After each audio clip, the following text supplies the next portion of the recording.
Hello and welcome to the Faces of Africa Pocket Edition, where we dissect and discuss the topics covered in our weekly documentary show, which takes you through the continent's history, cultures, and major issues through exploring great personalities. This week on Faces of Africa podcast, we're giving you an interesting episode called Beyond the Ring.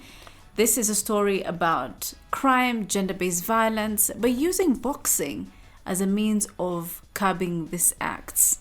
My name is Fathiya Nur. And I'm Kimani Mungai. Hi, Kimani. Hi, Fathiya. How have you been? Good. I like that. Been okay too. Nice. I want us to talk about this documentary. It's interesting when you start watching it because it just tells you about what's happening in a country like South Africa with regard to gender-based violence and women getting raped. In fact, when the documentary starts, it talks about every 36 seconds, a woman gets raped in South Africa.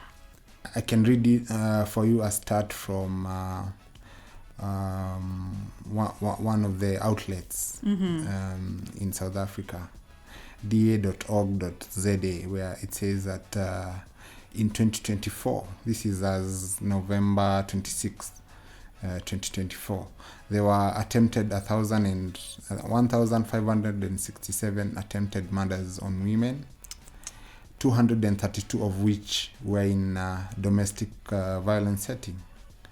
Right.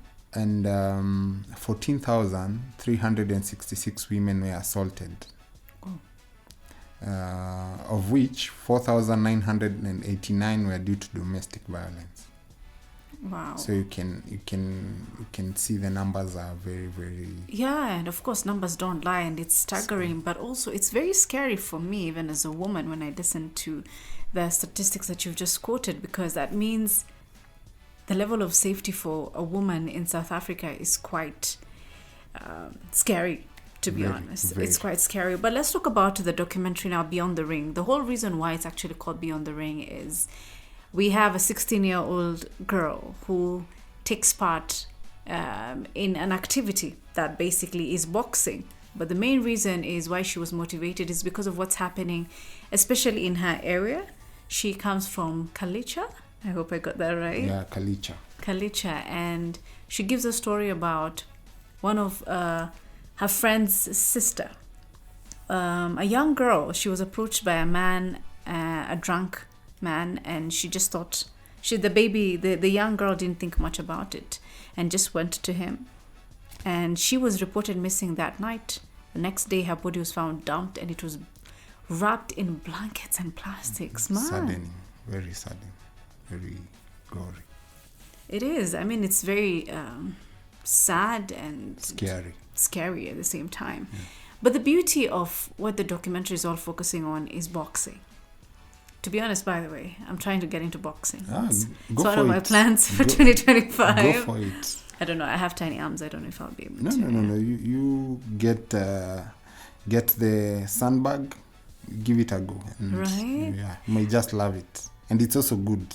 Yeah. As we see even in the documentary where we see the one of the main characters, the 16-year-old girl, I forget her name, transforming and through the sport, right, and growing into it, which is very encouraging. Yeah, definitely. Her name is Roro. And she goes to school, but also in the evening she goes for the practice.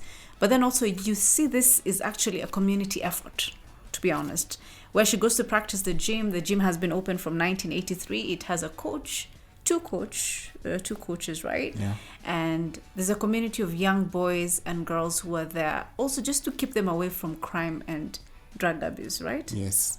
And on the same, just to add on to your point, the fact that it's a community-owned academy or community-run academy, you also see like a cross collaboration of these other, let me call other community members and organizations that help the gym or the members or the kids like learn more and become empowered in more disciplines other than boxing. Yeah.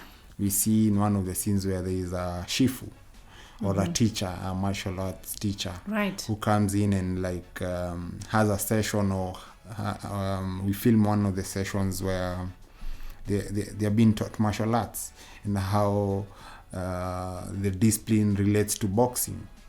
And it's very encouraging, and we love that community spirit, and the spirit of collaboration is well captured.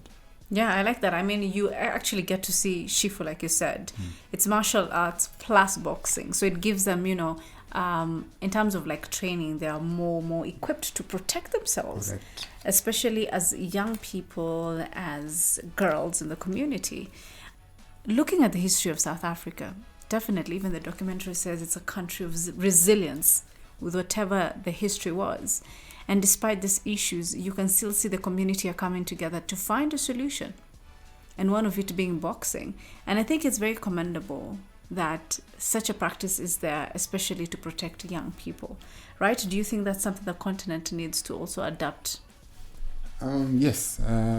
This is something that needs to be in every community and every African society, where first and foremost we create programs or platforms for the young guys. You start them young, where you create these other co-curricular stuff. When they're not in school, they can engage in sports in the various disciplines. Yeah.